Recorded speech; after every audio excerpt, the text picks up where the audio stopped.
Well, hey guys, it's Pastor Andrew here with this week's devotional video. I have a few announcements I'd like to get through first, and then we'll dive into the text. But first thing I want to share with you is probably the biggest announcement. We have the Teen Day Camp going on July 13th to the 17th. This is a collaborative effort with some local churches in the area. Including myself and some other youth pastors or other pastors or youth volunteers. We're coming together to put something on since a lot of different programs for the summer have been canceled. We wanted to be able to give you guys an opportunity to have some fun, to meet some new people, to be challenged in your faith a little bit, and to serve. So there's going to be a lot of fun things going on throughout the entire week, July 13th through the 17th. It's going to be from 9 to 4. We're going to meet at the Warren First Church of the Nazarene right in Warren. That's where we'll get checked in every day. We'll get our teams together, be challenged there, and then go off and be outside for the majority of our time together. I had a question about hey, I got some other things going on, or I might not be able to be there every day. Can I still come? The answer is yes. As long as you are there at the beginning of the day through the end of the day. You can't leave early, but if you come for the entire day, you can be there. But if there's some days of the week or some other things going on throughout the week that you can't make it every day, you can still come to one or all of the days. I have the registration forms and the things for you to sign, for your parents to sign here at the church, so you can come on by and pick those up, or I've emailed those out so you can print them off, fill those out, and bring them with you. You'll need to have those into me by July 10th for pre-registration, or you can bring all of your paperwork and your money to the event the first day. It is $15 for the entire week. That covers just the cost of transportation and a couple other things for supplies and whatnot. But if cost is an issue, please talk to me. I'd be happy to work things out. There are scholarships and things available, so we'll be able to get that taken care of.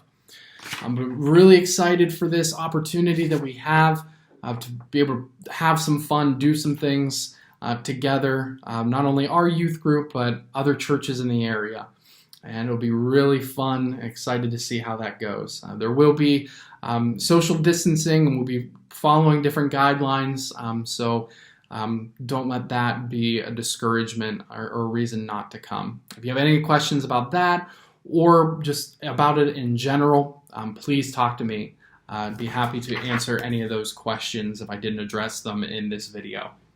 Also want to let you know that our next youth gathering will happen on the 5th of July on Zoom at 6 o'clock. Want to make sure that you guys know about that. I'll be sending out emails, Snapchat, text, all that good stuff to you to let you know that we'll be gathering at 6 o'clock over Zoom. We'll be sending you guys the link out for that, making sure you guys can jump on. We'll be together probably about an hour playing a game, having a short lesson, and just a little bit of discussion. But really hope you're able to jump onto that as well. And as things continue to develop, unfold, as people feel more comfortable coming back to church or still wanting to hold off, I'm still reevaluating what youth group's going to look like for the summer and for us moving forward. Just know that these videos will still be coming out, and the different challenges and the other funny videos that I post on the Instagram, different things like that, will still be coming out. So still be looking out for those, be involved with those. I'm really excited to hear some feedback from you guys that you are keeping up with the challenges. You're watching the videos. I'm just thankful for that. But enough of announcements. I want to get into just kind of the text for us today.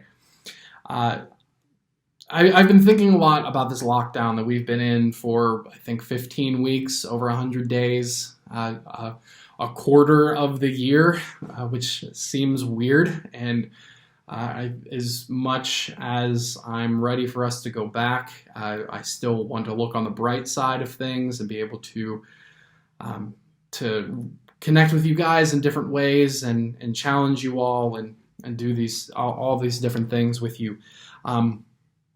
But thinking about it, going kind of working my way back through when this all started, one of the positives that I saw and really appreciated when this all first happened was how together we all were, how the togetherness of everything, the mentality of we're all in this together, and that there was people coming out of the woodwork and just saying, here's resources to help. There's a lot of people in not only in our community but in the world who stood up and said, here's how I can help. Whether that be schools giving out free meals, whether that be in my kind of circle, a lot of youth pastors came together and said, here's what worked for us, here's what didn't, here's some free resources. And one of my favorite things that came out of this was, if you're a fan of The Office, you know who John Krasinski is. He played Jim on The Office, was in a couple other movies and things. But he started on YouTube a news channel called Some Good News, where he would highlight different medical workers, teachers, just people being good people to each other through this really hard time. And I think that kind of mentality, that whole thing kind of lasted for, I'd probably say, about a month and a half into this. And if you kind of look around right now, it really isn't there as much. There's a lot of turmoil, a lot of hurt, a lot of negative has come out in last weeks, recent months. I think it's just because we're all a little stir crazy. We're all we're all tired of being stuck at home, and we just want this to be over. We want to go back to a normal life, and we're taking it out on anything and everything that we can, whether that be people that we know or people that we don't know that we're interacting with over the internet, or putting it towards politicians or other people in leadership. There's a lot of hurt that's going around because, as a phrase that we all know, hurt people hurt people. And I just want to remind us of Jesus and his simple command that he gives us in John chapter 13. Just give you a little bit of context here. This is Jesus having this is known as the Upper Room Discourse, as Jesus is having the Last Supper with his disciples the night that he is betrayed and arrested and sent to be crucified. He's having this Passover meal with his disciples and has just finished washing their feet.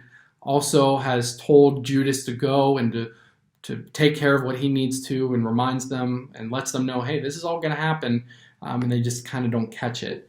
But in this last little bit of time that he knows that he's going to have with his disciples before their whole world is flipped upside down, he gives them this command in John chapter 13, verses 34 and 35. He says, "A new commandment I give to you, that you love one another just as I loved you. You also are to love one another. By this all people will know that you are my disciples, if you have love for one another."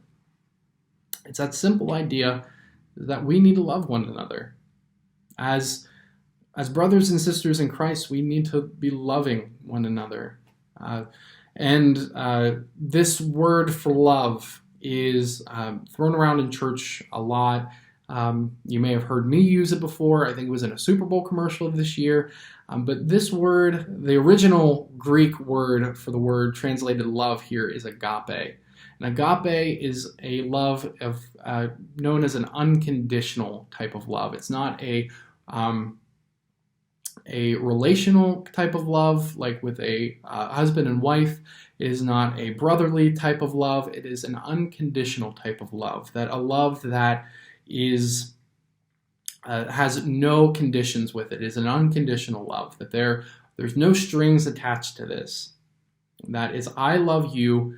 I care about your well-being. I care about who you are genuinely as a person because of who you are. And that is the kind of love, and that we care about one another. This is the kind of love that Jesus is telling his disciples to have for one another. And he calls, and in that circle, calls us to do the same. It's interesting that in the entire upper room discourse, that the word love is used 31 times.